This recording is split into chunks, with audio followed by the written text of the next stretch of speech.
وما أهلكنا من قرية إلا ولها كتاب معلوم ما تسبق من أمة أجلها وما يستأخرون وقالوا يا أيها الذي نزل عليه الذكر إنك لمجنون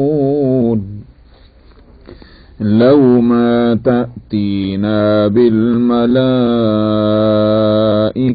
إن كنت من الصادقين ما ننزل الملائكة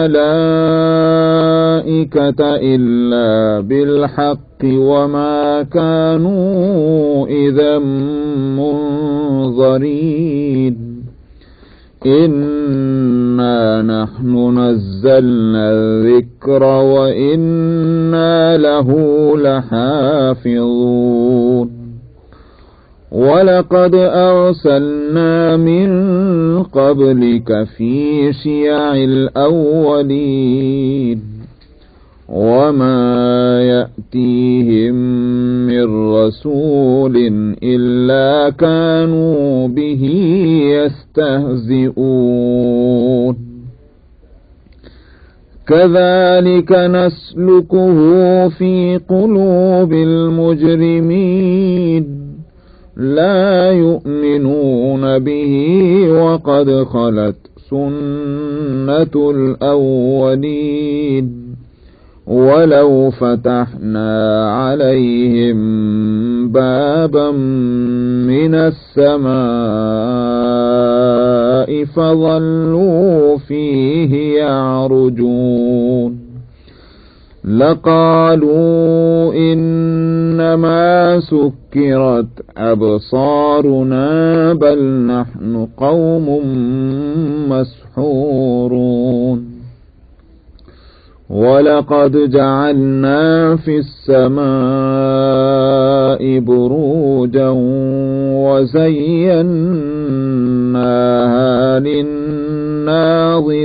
للناظرين وحفظناها من كل شيطان رجيم إلا من استرق السمع فأتبعه شهاب مبين صدق الله.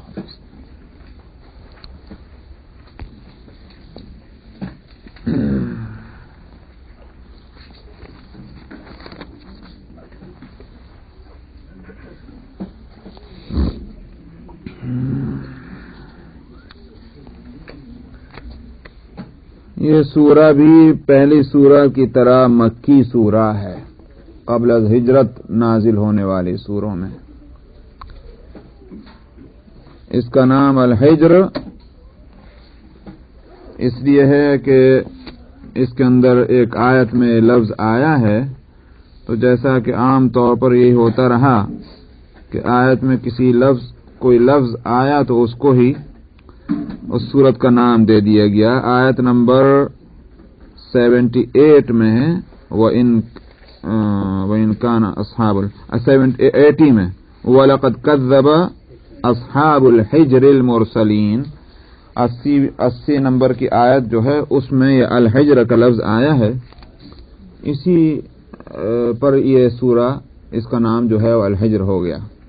الحجر دراصل ایک جگہ کا نام ہے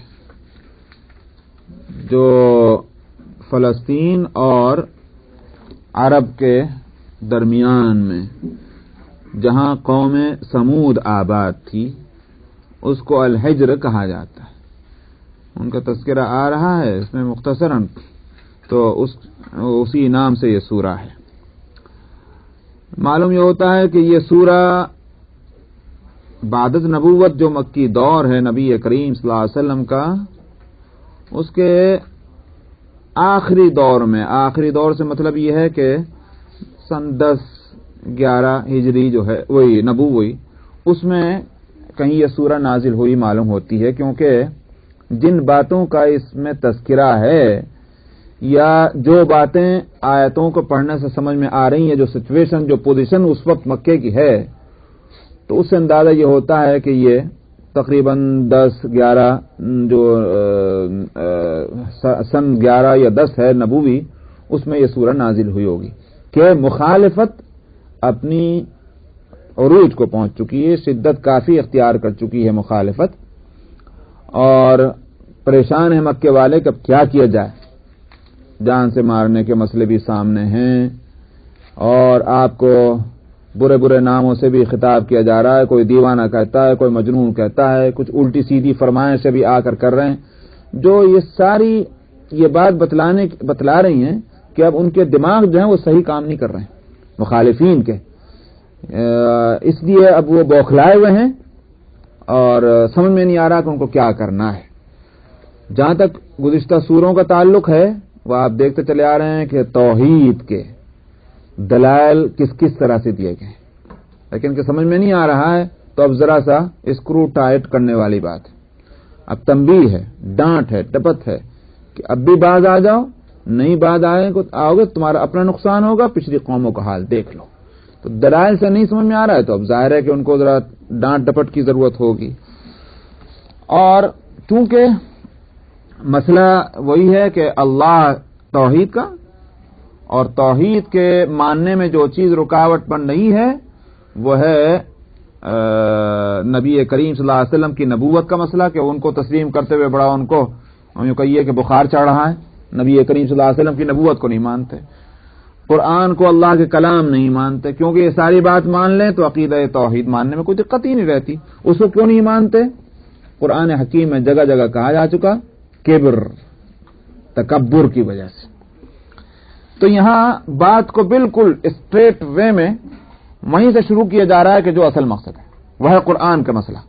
قرآن کو اللہ کی کتاب نہیں سمجھ میں آ رہا تم کو، ایک ایک لفظ اس کا پکار کے کہتا ہے یہ قرآن اللہ کا کلام ہے، کیوں سمجھ میں نہیں آتا تمہارے؟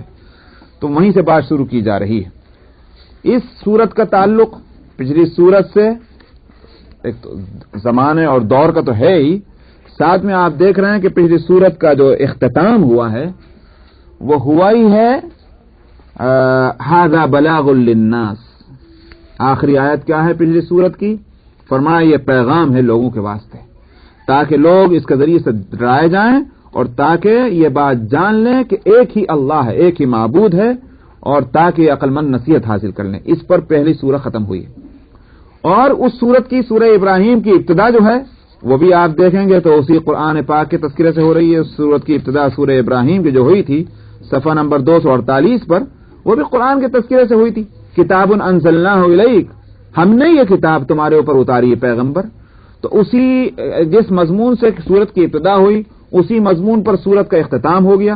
پھر یہ سورت بھی اسی مضمون سے شروع کی جا رہی ہے. فرمایا الف لام را، یہ تو وہی حروف مقطعات ہیں. تلک آیات الکتاب وقرآن مبین، یہ کتاب کی آیتیں ہیں اور اسی طرح سے قرآن کی جو واضح قرآن ہے. ربما یود الذین کفروا لو کانوا مسلمین. الکتاب اور قرآن، یہاں دو لفظ لائے گئے ہیں. قرآن کو یوں کہیے کہ یہ قرآن اس الکتاب کی تفسیر ہے. نام تو ہے بے شک الکتاب اس کا نام نہیں ہے، بلکہ اس کا نام ہے قرآن. الکتاب بھی ہے مگر الکتاب تو ہر ایک کو کہہ سکتے ہیں. الکتاب یہ بھی ہے، الکتاب یہ بھی ہے، الکتاب تورات بھی ہے، الکتاب جو ہے انجیل بھی ہے، سب کتاب ہیں. تو پہلے تو کہا الکتاب، اس کے بعد اس کی حیثیت، اس کی پوزیشن کو واضح کرنے کے لیے اس کا نام جو ہے وہ لائے گئے وقرآن. تو واو یہاں تفسیریہ ہے، اس کو کہنا چاہیے جس کی الکتاب کون سی، جس کا مطلب یہ قرآن. قرآن پہلے بھی آ چکا ہے، لفظ میں بتا چکا ہوں، یہ سپر فارم ہے مقروء کی، یعنی وہ چیز جو بہت پڑھے جانے والی ہو، بہت زیادہ پڑھے جانے والی چیز، اس کو قرآن کہتے ہیں. قرآن پاک تو بہت زیادہ پڑھا جاتا ہے تو اس لیے اس کا نام قرآن رکھا گیا. مزید وضاحت آگے انشاءاللہ کروں گا. فرمایا ربما یود الذین کفروا لو کانوا مسلمین، کہ ایسا لگتا ہے کہ وہ وقت آ رہا ہے. ربما بسا اوقات، یعنی ایسا ہوگا کیا کہ کافر جو ہیں یہ اس بات کی خواہش کریں گے کاش یہ مسلمان ہو جاتے. تو ایک طرف تو اس لفظ سے نبی کریم صلی اللہ علیہ وسلم مسلمانوں کو تسلی دینی ہے کہ آج کے حالات یہ ہمیشہ رہنے والے نہیں ہیں جس میں تم پریشان ہو. یہ وہ وقت آئے گا کہ تمہارا مقام ہوگا کہ لوگ تمنا کریں گے کاش ہم ان کی بات ہی مان لیتے میاں, ہم انہی میں اپنے کو شامل کر لیتے. اور دوسری طرف ان کو بتانا ہے کہ تم آج نہیں مان رہے, کل وہ حالات پیدا ہوں گے کہ تم اس نہ کرنے پر تم کو پچھتاوا ہوگا اس وقت, مگر وہ وقت نکل چکا ہوگا ہاتھ سے. اس وقت پچھتائے سو کیا پچھتائے. لو کانوا مسلمین, کاش یہ مسلمان ہو جاتے. ذرہم یاکلوا ویتمتعوا, اسی لیے اور معلوم ہوتا ہے کہ تنبیہ زیادہ پیش نظر ہے تسلی کے بنسبت, اسی واسطے پیغمبر صلی اللہ علیہ وسلم کو خطاب ہے چھوڑیے ان کو, کھا لینے دیجئے. یاکلوا ویتمتعوا, مزے اڑا لینے دیجئے.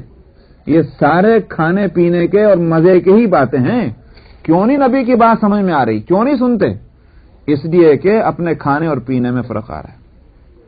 آپ اس لفظ پر غور کیجئے. آپ یہ کھانے اور پینے کے مزے والی بات جو ہے, مت سمجھیے کہ یہ صرف مشرکین مکہ کی بات ہو رہی ہے. ہم تو کہیں اس میں چھپے ہوئے نہیں ہیں. ہماری حالت جو ہے, ہم قرآن کو اللہ کا کلام ماننے کے باوجود, قرآن کی ایک آیت کو اللہ کا حکم ماننے کے باوجود اس کے ہو کیا رہا ہے, کیوں نہیں عمل ہو رہا ہے؟ وہی مزے میں جو فرق پڑتا ہے. اللہ تعالیٰ فرماتے ہیں ذرہم, بات تو انہی کے لیے ہے, مگر یہ کہ ہم کو بھی سوچنے کی ضرورت ہے. فرمایا چھوڑیے ان کو, کھا لینے دیجئے. ویتمتعوا, اور مزے اٹھا لینے دیجئے ان کو. ویلہہم العمل, اور فرمایا ان کی آرزویں جو ہیں وہ ان کو غفلت میں ڈالے رکھیں, اسی حالت پر ان کو رہنے دیجئے. امیدیں کیا ہیں؟ ابھی ہم کو جینا ہے, ابھی ہم کو یہ کام کرنا ہے, ابھی ہم کو یہ کام کرنا ہے, ابھی ہم کو یہ کام کرنا ہے. یہ تو ہے. ایک صاحب کا ابھی کی بات ہو رہی تھی, صاحب میں نے فلاں کام کیا تھا. ہاں صاحب آپ نے کیا تھا, ہم کو نظر آ رہا تھا. پھر کیا ہوا؟ کہنے لگے ہماری بیوی نے ہم کو رکوا دیا.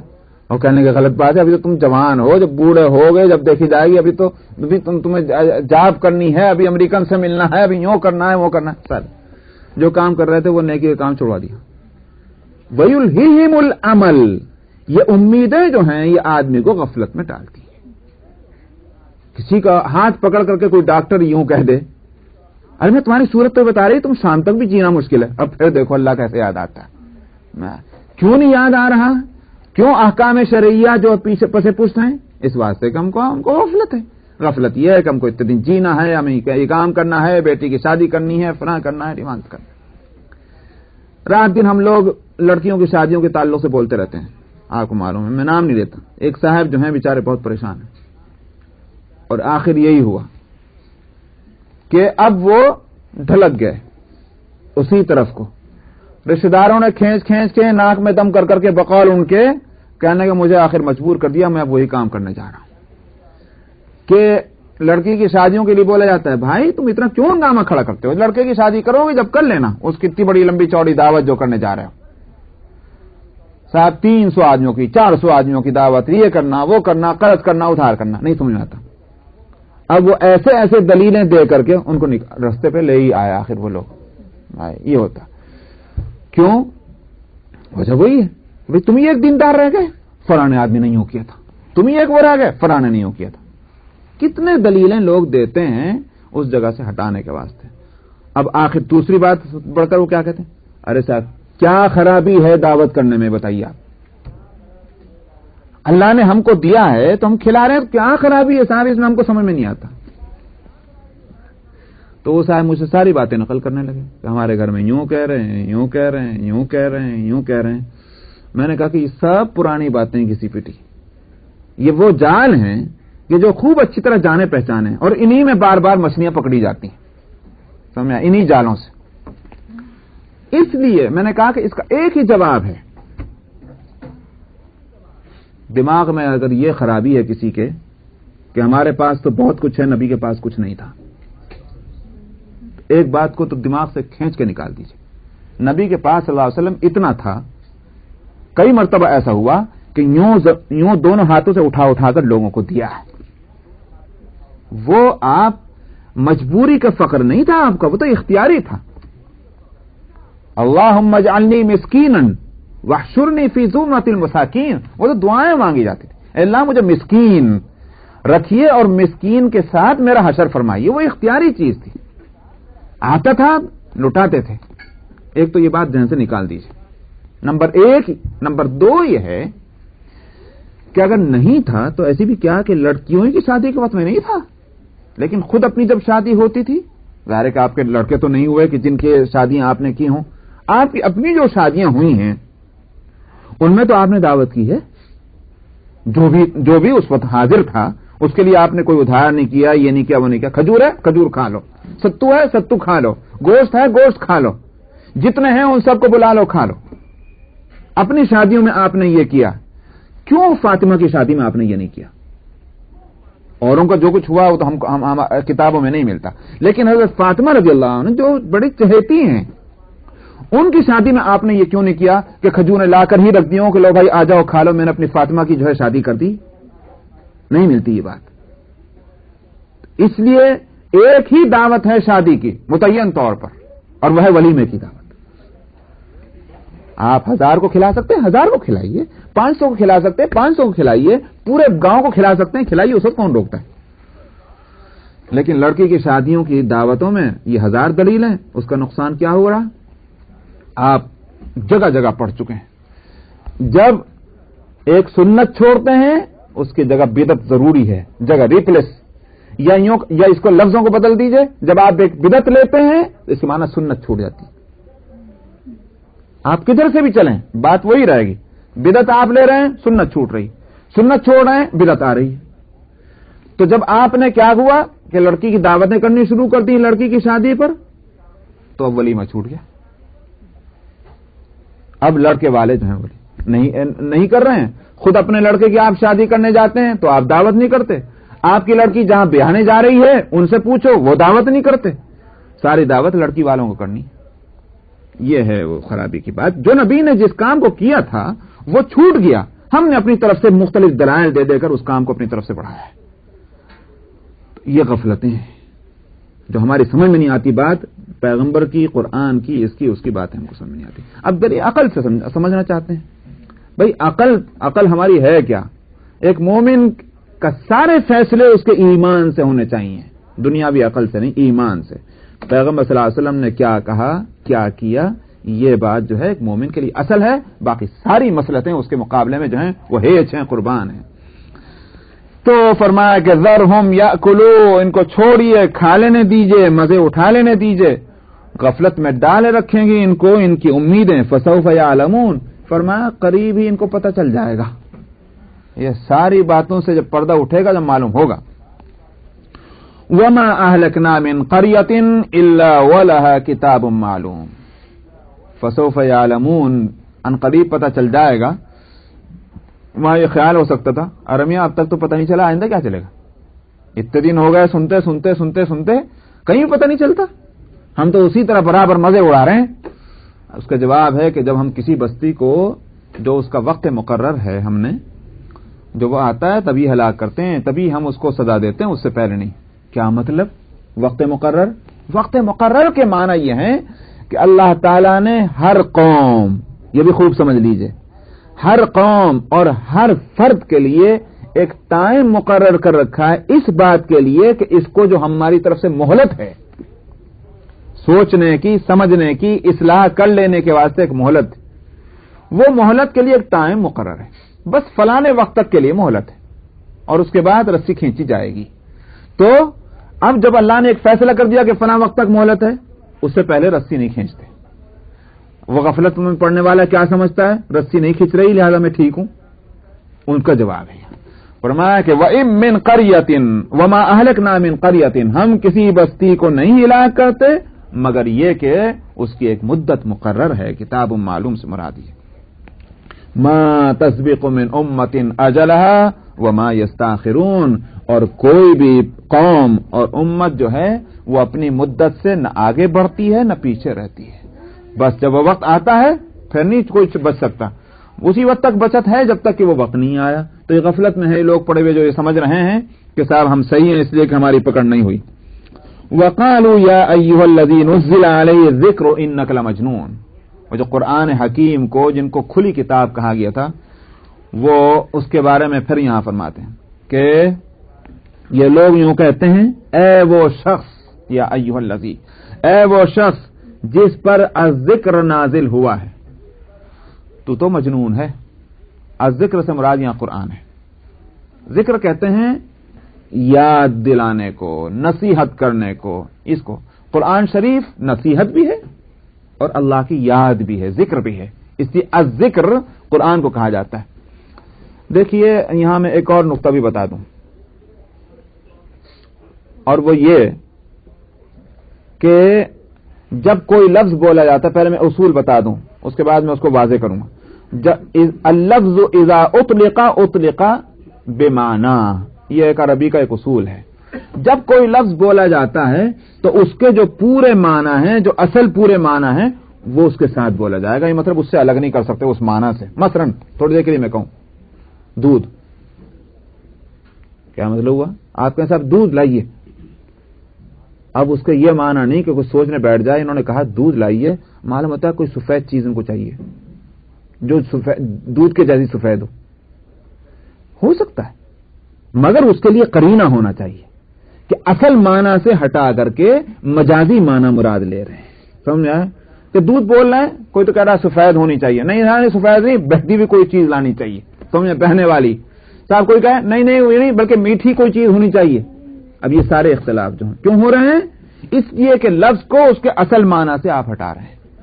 لفظ کے اصل معنی جب تک رہیں گے تو اس میں کوئی اختلاف نہیں رہے گا. بات سمجھ میں آگے نہیں؟ اچھا صاحب الذکر بولا جا رہا ہے قرآن کو. اس کے معنی کیا ہو گئے ہیں؟ اس کے معنی یہ ہو گئے کہ ذکر تو اور بھی چیزیں ہو سکتی ہیں جن کے اندر لفظ ذکر کے جو معنویت اس کے اندر ہے ان میں کچھ اجزاء اور جگہ بھی پائے جا سکتے ہیں، مگر ذکر کے جو پورے معنی جو کچھ بھی ہیں وہ اگر اپنے اس پورے خوبیوں کے ساتھ، پورے کمال کے ساتھ اگر بولے جا سکتے ہیں تو وہ قرآن کے لیے بولے جاتے ہیں. اسی واسطے افضل الذکر تلاوت القرآن کہا گیا. بہترین ذکر جو ہے وہ تلاوت قرآن ہے. میں نے یہ ساری گفتگو کیوں کی ہے؟ اس لیے کی ہے الذکر قرآن کو کہا گیا. اور بھی چیزیں ذکر ہو سکتی ہیں لیکن قرآن سے بڑھ کر کوئی ذکر نہیں ہے. یہ اس لیے میں کہہ رہا ہوں، یہ اسی لفظ سے سمجھ آ رہی ہے، میں اپنی طرف سے تو نہیں کہہ رہا ہوں، مگر میں نے اس وقت اس لیے کہا اس بات کو. بہت سے لوگ قرآن کو ذکر نہیں سمجھتے، کچھ اور تسبیح لے کر کچھ اور پڑھنے کو بڑی اہمیت دیتے ہیں، قرآن کے پڑھنے کو نہیں اہمیت دیتے. حالانکہ الذکر قرآن ہے، اور چیزیں بھی ذکر ہو سکتی ہیں مگر الذکر قرآن ہے. میں کہتا ہوں آپ کہیں کا ذکر کریں گے تسبیح لے کر؟ اللہ کہیں گے، سبحان اللہ کہیں گے، الحمدللہ کہیں گے، اللہ اکبر کہیں گے، الرحمن کہیں گے، الرحیم کہیں گے، جو بھی کچھ آپ کہیں گے یہ سارا قرآن میں موجود ہے. الذکر قرآن بھی ہے اسی اعتبار سے کہ وہ سارے ذکر کے ساری چیزیں جو ہیں وہ اس قرآن کے اندر موجود ہیں. تو قرآن کو ذکر سمجھ کر بھی پڑھنا چاہیے. ہمارے وقالوا یا ایھا الذی نزل علیہ الذکر، وہ یوں کہتے ہیں اے وہ شخص جس پر یہ ذکر نازل ہوا تو دیوانہ ہے. لو ما تأتینا بالملائکۃ ان کنت من الصادقین، اگر تم ایسے ہی سچے ہو جی کہ یہ جو ہے الذکر یہ اللہ کا کلام ہے، قرآن ہے اور تم نبی ہو، اگر تم ایسے ہی سچے ہو تو فرشتے کیوں نہیں لاتے تم؟ لو ما تأتینا بالملائکہ، فرشتے لے آتے. اگر تم سچے ہو کیا کرتا فرشتہ آ کر ایک طرف تو ہم سب کو سمجھاتا، ہماری سمجھ میں بات آ جاتی، ایک دلیل ہمارے پاس ہوتی سمجھنے کے لیے کہ واقع تم جو اللہ کے نبی ہو. دوسری طرف تم بھی پریشانی سے بچ جاتے. عجیب بات ہے کہ صاحب اتنے بڑے مملکتوں کا جو خالق اور مالک ہے خداوند تعالی، ان کے تم پیغامبر ہو اور جو چاہے تمہیں گالی دے دیتا ہے، جو چاہے تمہارے اٹھا کے پتھر مار دیتا ہے اور تم کچھ بھی نہیں کر سکتے. تو یہ کیسے نبی ہیں؟ اللہ کے نبی ہونے کے معنی تو یہی ہوئے کہ صاحب جہاں کسی نے اس کی طرف ترچھی نظر سے دیکھا فرشتہ لے کے ڈنڈا مار دے. یہ ہونی چاہیے تھی بات اللہ کے نبی ہونے کی. لو ما تأتینا بالملائکۃ ان کنت من الصادقین. فرشتہ آئے تمہارے لیے بھی فائدہ مند, ہمارے لیے بھی فائدہ مند, ہم کو سمجھ میں آ جائے کہ بھئی ہاں یہ نبی ہیں. اس کا جواب کیا ہے؟ فرمایا ما ننزل الملائکۃ الا بالحق وما كانوا اذا منذرین. یہ بے وقوف سمجھتے ہی نہیں. فرشتے جب آتے ہیں تو فیصلہ ہو جاتا ہے. کیا یہ چاہتے ہیں کہ فیصلہ ہو جائے؟ کبھی فرشتے دنیا میں اس طرح نہیں آتے کہ لوگوں کو یوں بتایا کریں ذرا ٹھہرو, ذرا سنو, ذرا سمجھو. جب پھر ہماری طرف سے فرشتے آ جاتے ہیں تو فیصلہ ہو چکا ہوتا ہے. اس لیے کیوں اس واسطے اس کو بھی ایک نقطے کو سمجھیے. وجہ اس کی یہ ہے, ایمان نام کس چیز کا ہے؟ ایمان نام ہے غیب کے یقین کر لینے کا کسی کے بتلانے سے. اور جب وہ غیب نہ رہا پھر وہ ایمان ہی کہاں رہ گیا؟ اس واسطے جب فرشتے آنکھوں کے سامنے آگے کھڑے ہو گئے, اب غیب نہیں رہا تو ایمان بھی نہیں رہا, تو ایمانی کا تو مطالبہ ہے. اس واسطے فرشتے جب آتے ہیں تو کیا ہوتا ہے؟ فیصلہ ہوتا ہے. دیکھ لیجئے ملک الموت آتا ہے, سکرات کے عالم میں ایک انسان ذاتی طور پر انڈیویجول, اس سے وہ غیب جو ہے وہ غیب کے پردے اٹھنے لگتے ہیں. اب وہ موت اور عالم موت اس کے سامنے آ جاتا ہے. اسی بات سے اس وقت کا ایمان نہیں ہے. اس وقت کا ایمان نہیں ہے, نہ کوئی عمل نہ کوئی کچھ مقبول نہیں. اسی طرح سے جب فرشتے پوری قوم کے سامنے آ جائیں, دیکھ لیجیے قوم لوط کے سامنے آ گئے تھے, کیا بچے؟ نہیں بچ سکے. وہ وقت آخر تھا ان کا. اس طرح سے آیا کہ سب نے دیکھا یہ فرشتوں کو, اگرچہ نہیں سمجھ سکے کہ یہ فرشتے ہیں, مگر آ گئے, سب نے دیکھ لیا, تباہ ہو گئے. اس لیے فرماتے ہیں کہ ما ننزل الملائکۃ الا بالحق, ہم نہیں اتارتے فرشتوں کو مگر فیصلہ حق کے ساتھ. وما كانوا اذا منذرین, اور پھر ان کو اس وقت مہلت بھی نہیں ملتی. اس لیے ان کی سمجھداری جو ہے اس میں یہی ہے کہ اس طرح کی درخواستیں مت کریں, اس طرح کی باتیں نہ کریں. انا نحن نزلنا الذکر وانا له لحافظون. رہ گیا یہ کہ بھئی آخر پیغمبر کی یا قرآن کی حفاظت کیسے ہوگی؟ فرشتے آتے تو حفاظت ہوتی, اور میں اس کی فکر چھوڑ دیں, ہم نے اتارا ہے قرآن, ہم ہی اس کی حفاظت کرنے والے ہیں. انا نحن نزلنا الذکر, الذکر پھر لائیں اسی کو, یہ ہماری یاد ہم نے اتاری اور ہم ہی اس کی حفاظت کرنے والے ہیں. جبرائیل علیہ السلام کا آنا کیسا ہے نبی صلی اللہ علیہ وسلم؟ لوگوں کے واسطے تھوڑی ہے وہ. ایمان بالغیب کہاں ہے؟ کس کا؟ فرشتے کا آنا, کس کا ایمان؟ کس کا ایمان کی بات کر رہے ہیں؟ انبیاء پر تو حق اللہ ہے. نہیں ابھی واضح کیجیے آپ, سوال نہیں ابھی واضح ہو رہا. کس کا ایمان؟ لوگوں کا یا نبی کا؟ پیغمبر کا آپ کر رہے ہیں, لوگوں کا پوچھ رہے ہیں. لوگوں کے سامنے تو نہیں آئے. فرشتے تو ہیں, فرشتے تو اب بھی موجود ہیں. وہاں سوال ان کا یہ نہیں تھا, سوال یہ تھا سامنے آ جائیں, آ کے بتائیں, یہ ہے وہ سوال. فرشتے تو موجود ہیں, آخر یہ بارش برسانا, ہواؤں کا چلانا, یہ سارا نظام فرشتوں کو اللہ نے دے رکھا, وہ چلا تو رہے. لیکن وہ جو جس کا مطالبہ ہے کہ سامنے آ جائیں, تو جبریل سامنے تو نہیں آتے تھے. رہ گیا یہ کہ نبی کے پاس آتے تھے. نبی کا ایمان تو خوب سمجھ لیجئے کہ ایمان پہلے ہے نبی کا, بعد میں فرشتہ آتا. یہ نہیں ہو سکتا کہ نبی کے فرشتے کے آنے کے بعد سے نبی کا ایمان شروع ہوتا ہے, وہ سوال نہیں. تو ایمان تو ہر صورت میں وہ پہلے ہی ہے. تو بہرحال ہر آدمی کے دو فرشتے تو لگے ہوئے ہیں, ہر ایک کے ساتھ لگے, بالکل صحیح ہے. جو کرامن کاتبین ہیں وہ بھی تو ہر ایک کے ساتھ لگے, مگر نظر تھوڑی آ رہے کہیں. جنگ بدر میں جو فرشتے وہ بھی سب کو نہیں, کہاں ہے نظر نہیں ہے. نہیں, جبریل علیہ السلام ایک مرتبہ تو تمام لوگوں کو بھی نظر آئے تھے. ہاں ٹھیک ہے, مطلب یہ کہ اس طرح کہ یوں سمجھیے کہ وہ ایمان اس سے پہلے وہ لوگ لا چکے تھے. ایک ہے ایمان کو بیس بنانا اس پر, ایک ہے بطور نعمت کے اللہ تعالیٰ خود کسی بھیج دیں تاکہ وہ, اور اس وہاں بھی کیا ہوا آپ کو, وہ بھی کس طرح سے آئے, اس کو بھی چھوڑ دیجیے, میں گفتگو کر رہا ہوں, بلکہ آپ سیدھی راست بات میں کہتا ہوں. جبریل آئے, کسی کو پتہ نہیں چلا جبریل ہیں, چلے گئے, تب بعد میں آپ نے بتایا جبریل تھے.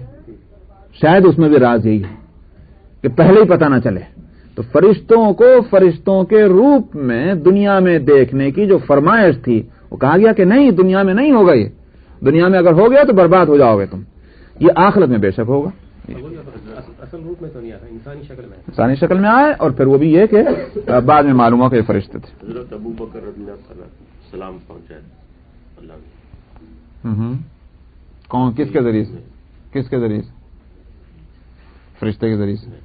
ہاں، انسان کے شکل میں آئے، مگر یہ کہ ان کو پتہ چلا ابو بکر صدیق کو کہ یہ رہا جبریل، یہ رہا فرشتہ، کبھی تو ایسا تو نہیں ہوا نا، یعنی یہ نہیں ہوا کہ اللہ میاں سلام اس سے انکار نہیں ہو رہا۔ وہ پیغام کس کے پاس آیا؟ حضرت ابو بکر کے پاس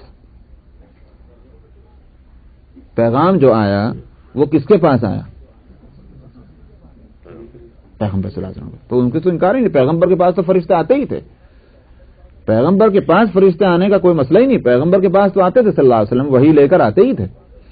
سوال تو لوگوں کے سامنے آنے کا کہ بات وہ آ کر کے حقیقت کو واضح کریں، فرشتے آ کر بات کو سمجھائیں تو ہم کو سمجھ آ جائے ہاں بے شک آپ نبی ہیں، اس سے کہا جا رہا ہے کہ یہ نہیں ہوگا، یہ اگر ہو گیا تو فیصلہ ہی ہو جائے گا اس وقت۔ انا نحن نزلنا الذکر وانا له لحافظون، ہم نے ہی الذکر کو اتارا اور ہم ہی اس کی حفاظت کرنے والے ہیں۔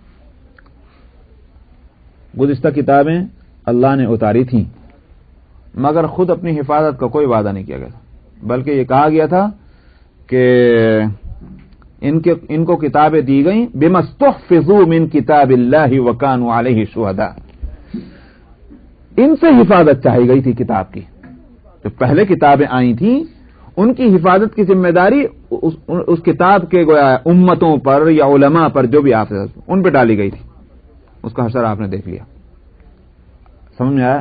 ساری ایڈیشن جو ہیں اپنی طرف سے وہ سارے موجود ہیں، اصل غائب ہو گئی۔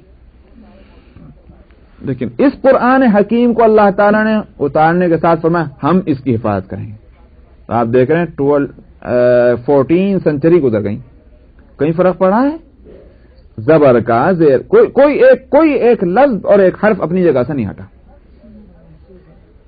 پتہ نہیں یہاں آپ کے یہاں ایک وہ ہے کہ نہیں ہے، میں نے ایم سی سی کے بک اسٹور میں دیکھا ہے، $3 اس کی پرائز رکھی ہوئی ہے، سورہ یاسین ہے، وہ اس کا فوٹو کسی نے شائع کیا ہے، یہاں ہے کہ نہیں، وہ جو تاشقند کے اندر قرآن حکیم ہے حضرت عثمان رضی اللہ عنہ کے والا نسخہ، اس کا فوٹو لیا گیا اور اس کا وہ یاسین شریف کا اور اس کا جو ہے بقیہ آج کے جس انداز میں لکھا جاتا ہے اس کو بھی لکھا گیا، وہ پتہ نہیں یہاں ہے کہ نہیں، وہاں تو میں نے دیکھا ایم سی بک اسٹور میں نہیں ہے، مگر سوال تو اصل حروف کا ہے، اس کو اگر آپ پڑھیں تو جو حروف جس طرح سے ہیں اسی طرح ہیں، وہاں بھی اسی طرح، یہاں بھی اسی طرح۔ یہ نہیں ہو سکتا کہ آپ قرآن کو کسی اور طرح لکھ دیں جس طرح اس میں لکھا ہوا ہے، وہ نہیں ہوگا۔ یا مثلا آیات الکتاب، یہاں کس طرح لکھا الکتاب جو اس میں لکھا ہوا ہے مثلا کس طرح لکھا ہے؟ کاف تا اور با، کاف تا اور با، پڑھتے کیا ہیں؟ کتاب، تو تے کے بعد الف آپ پڑھ رہے ہیں، لیکن کیا آپ تے جب آپ اردو میں لکھیں گے تو کیسے لکھیں گے صاحب؟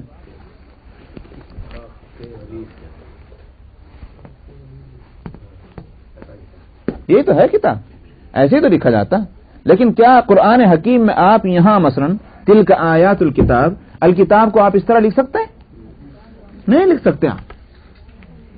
حضرت عثمان رضی اللہ عنہ کے وقت کا جو لکھا ہوا قرآن شریف ہے اس میں جو لفظ جس طرح سے لکھا گیا ہے آج تک وہ حروف اور الفاظ اسی طرح لکھے چلے جا رہے ہیں۔ 14 سنچری تک اس طرح کا گویا عدم تغیر اور چینجنگ اور تبدیلی نہ ہونا، اس کے سوا اور کیا ہے کہ اللہ کی حفاظت ہے۔ اور نہ صرف یہ کہ یہ 14 سنچری بلکہ قیامت تک قرآن کو اسی طرح رہنا ہے۔ نہ صرف یہ کہ قیامت تک، قیامت برپا ہوگی، ہر چیز فنا ہوگی، مگر قرآن شریف نہیں۔ اللہ کی اور کتابیں تو پہلے ہی ختم ہو لی، قیامت سے پہلے ان پر قیامت آ گئی، مگر یہ قرآن جو اللہ کا کلام ہے اس کو قیامت کی تباہی بھی تباہ نہ کرے گی، نہیں کرے گی۔ قیامت جب برپا ہوگی تو یہ قرآن حکیم اس سے پہلے سینوں سے تو نکل ہی چکا ہوگا، اس لیے پھر قیامت کہاں کو آئے گی؟ ورنہ اگر قرآن شریف کو جاننے والا اور ماننے والا رہ جائے تو قیامت کہاں کو آئے گی؟ سینوں سے بھی نکل جائے گا اور ان سفینوں سے بھی نکال لیا جائے گا، قرآن اوپر اٹھا لیا جائے گا، قرآن پر قیامت نہیں آئے گی، اس سے پہلے قرآن اٹھا لیا جائے گا، کیونکہ یہ اللہ کا کلام ہے، تو اللہ کے کلام کو فنا کہاں سے کریں گے؟ اس کو اوپر اٹھائیں گے۔ ہمارے استاد سے قاری حفظ الرحمان صاحب مرحوم، جن سے ہم نے قراءت سیکھی، وہ عجیب بات کہا کرتے، ان کا تکیہ کلام ہوتا تھا باولو، بڑے پیار محبت سے کسی سے بات کرتے کہتے باولو، ارے باولو قرآن شریف پڑھا کرو۔ فرماتے تھے کہ قرآن شریف کے ہر چیز کے، ہر عمل کے لیے ایک ہے کہ مطلب یہ ہے کہ ایک پیمانہ ہے، ایک ناپ ہے، اس ناپ کے مطابق ہے قبول ہوگا، نہیں ہوگا تو نہیں قبول ہوگا۔ آپ نے کبھی دیکھا ہے ٹیسٹ دیتے ہوئے کہیں اسکولوں میں وہ ایک چارٹ بنا ہوا ہوتا ہے، وہ جو ہے اس کے اوپر رکھ دیتے ہیں اور دیکھتے ہیں برابر آ گئے کہ نہیں آ گئے؟ سمجھ میں آیا؟ ہر عمل کو اسی طرح دیکھا جائے گا کہ برابر آ گیا کہ نہیں آ گیا، برابر آ گیا مقبول نہیں ہے، نہیں تو نامقبول ہے۔ اور میں قرآن شریف کو اللہ میاں ایسے نہیں دیکھیں گے، اس لیے کہ اگر کوئی غلطی رہ بھی گئی تو اس کو کہاں پھینکیں گے اللہ میاں؟ تو اللہ کا کلام ہے، اس لیے قرآن شریف پڑھا کرو تاکہ اس کی وجہ سے تمہاری مقبولیت ہو۔ نامقبول ہونے کی کوئی صورت نہیں قرآن شریف کے، ہر صورت میں یہ مقبول ہی مقبول ہے۔ اسی واسطے وہ ایک مجھے بہت واقعی دل میں وہ واقعہ جو ہے جو میں نے سنا اور پڑھا کتابوں میں تو بڑا دل میں اترا ہوا ہے کہ ایک عورت بڑھیا بیچاری، اب اس کو قرآن شریف کبھی پڑھا نہیں تھا، بڑھاپا آ گیا، گاؤں دیہات کے رہنے والی، وہاں کون بتایا کہ بھائی قرآن شریف کیا چیز ہے؟ اب وہ کہیں کسی صاحب کی تقریر میں کہیں بیٹھ گئی ہوگی بیچاری، اس نے وہاں سنا قرآن شریف جو اللہ کی کتاب ہے اس کے یہ فضائل یہ فضائل یہ فضائل، اور جو اس کو پڑھتا ہے تو اس سے نیکیاں ملتی ہیں، ہوتا اور اس بوڑھی کو بیچاری کو بڑی حسرت ہوئی، ہاں میری تو عمر اب ایسی نہیں رہی کہ میں سیکھ سکوں، میں اتنی محروم ہوں میں کہ میں نہیں پڑھ سکتی، اب کیا ہو؟ تو بیچاری روزانہ وضو کر کے پاک صاف ہو گئے قرآن شریف لے کے بیٹھ جایا کرتی تھی، آنکھوں سے کیا نظر آ رہا تھا، اس کو نظر بھی نہیں آتا تھا ٹھیک سے، مگر یوں کہا کرتی تھی اے اللہ میاں تو نے یہ بھی صحیح کہا، یہ بھی صحیح فرمایا، یہ بھی صحیح فرمایا، یہ بھی صحیح فرمایا، بس یوں کر کے تھوڑی دیر اور قرآن شریف کو پھر لپیٹ کے رکھ دیا کرتی تھی۔ مرے بعد کسی نے اس کو خواب میں دیکھا اور اس کو اس نے کہا کہ میں تو اللہ میاں نے بس اسی وجہ سے بخشش کر دی وہ جو میں قرآن شریف لے کے بیٹھا کروں تھی۔ قرآن شریف کو کسی طرح سے بھی اس کے ساتھ تعلق قائم کیجئے، یہ کسی طرح نامقبول نہیں، مقبولیت کی متعین صورت ہوئی ہے، یہ اللہ کا کلام ہے، تو اللہ تعالیٰ اس کی حفاظت فرماتے ہیں۔ ہندوستان میں ہمارے بزرگوں میں ایک گزرے ہیں مولانا رحمت اللہ کیرانوی، یہ حاجی امداد اللہ صاحب رحمۃ اللہ علیہ کے ساتھیوں میں ہیں، اور جو مکہ مکرمہ میں جو لوگ جن کو پتہ چلا ہوگا مدرسہ سولتیہ مکہ مکرمہ میں ہے، یہ مولانا رحمت اللہ صاحب ہی نے بنایا تھا اس کو، یہ ہمارے یہاں ضلع مظفر نگر ہے، ہمارے دیوبند سے قریب، وہاں کیرانہ کے رہنے والے تھے مولانا رحمت اللہ صاحب رحمت اللہ۔ تو یہ وہ زمانہ ہے کہ جب انگریزوں کا اقتدار ہندوستان میں قائم ہوا تھا، اور اقتدار قائم کرنے کے ساتھ ہی انہوں نے اپنی پوری یوں کہیے کہ سلطنت کا جو زور تھا وہ اس پر بھی صرف کرنا شروع کر دیا تھا کہ لوگوں کے جو ہیں وہ مذہب بدلے جائیں، چنانچہ پادری اور پریسٹ اور فادرز وہ یورپ سے لا کے ڈال دیے اور وہ برابر پریچنگ کر رہے تھے پورے ہندوستان میں۔ یہ ان علماء نے پہلے تو طاقت سے مقابلہ کیا حکومت کا، اور جب اس میں ناکامی ہوئی تو دیکھا انہوں نے تو مذہب ہی بدلتے پھر رہے ہیں، تو اس وقت ان کو فکر ہوئی کہ مذہب کی پہلے حفاظت ہونی چاہیے۔ اسی وجہ سے ایک طرف تو مولانا رحمت اللہ کیرانوی رحمت اللہ علیہ نے مناظرے کرنے شروع کیے، جہاں جہاں یہ جائیں مقابلہ کریں ان کا پادریوں کا، اور دوسری طرف مولانا محمد قاسم نے دیوبند کا مدرسہ قائم کیا کہ یہاں سے پہلے مذہب کی تو حفاظت ہو، مذہب بچ جائے تب تو ہم کچھ کر سکیں گے، نہیں تو کچھ نہیں، یہ وہ اس وقت کی بات ہے۔ تو مولانا رحمت اللہ صاحب نے بائبل کا مطالعہ کیا، مہارت پیدا کی، یہ ہوا اور ان کا مقابلہ کیا۔ اس زمانے میں پادری فاؤنڈر کے نام سے ایک تھا جو بہت زبردست عالم مانا جاتا تھا مسیحیت کرسچینٹی کا، تو مولانا رحمت اللہ نے اس کا پیچھا کیا، اور نتیجہ ہوا جدھر وہ جائے مولانا رحمت اللہ صاحب اس کے پیچھے، اور آخر اس کو ہندوستان چھوڑ کر بھاگنا پڑا، وہ نہیں ٹھہر سکا۔ انہی کی وہ کتاب ہے اظہار الحق، مولانا رحمت اللہ صاحب کی مسیحیت کے خلاف کرسچینٹی کے اظہار الحق 2 والیوم میں، اب تو 3 والیوم میں ہو گئی ہے، پاکستان سے کوئی صاحب منگا سکتے ہیں، اظہار الحق، مولانا محمد تقی عثمانی صاحب جو مفتی محمد شفیع صاحب کے صاحبزادے جو ہمارے یہاں کانفرنس میں بھی تشریف لائے تھے، انہوں نے اس کو ایڈیٹ کیا ہے، بہترین کتاب ہے، یہ وہی کتاب ہے جس کو یہ احمد ایجاز صاحب دے کر کے ان کو یہ بات ان میں پیدا ہوئی ہے، وہیں سے ان کا کام شروع ہوا۔ تو اظہار الحق وہ انہی کی کتاب ہے جس کا کوئی جواب آج تک ان نصرانیوں کے پاس نہیں ہے، ویسی وہ کتاب ہے، زبردست کتاب۔ تو خیر، مولانا رحمت اللہ صاحب کا واقعہ یہ ہے کہ ان کے وہ جو دوست اس سلسلے میں تعلقات تھے کرسچن سے، پادریوں سے، تو مولانا رحمت اللہ صاحب نے دیکھا کہ بھئی یہ جو یورپین لوگ ہیں انگریز، یہ قرآن شریف بڑے خرید رہے ہیں آج کل، کچھ غیر معمولی خرید رہے ہوں گے۔ ایک روز وہ ان سے پوچھ بیٹھے کہ میاں ہم یہ دیکھ رہے ہیں کہ قرآن شریف بہت خرید رہے ہیں تمہارے بھائی برادر، تمہارے رنگ روپ کے لوگ، یہ کیا قصہ ہے؟ تو وہ دوستی بڑی گہری تھی اس مولانا کی اس سے، اس نے کہا کہ نہیں یہ تو راز ہے، یہ نہیں ہم بتا سکتے۔ انہوں نے کہا بھئی یہ بھی کوئی راز ہے دوست کو معلوم نہ ہو؟ بھئی ہم کو معلوم تو ہونا چاہیے کیا چیز ہے۔ تو اس نے کہا کہ مولانا نہیں وہ تو راز ہے، بڑا خطرناک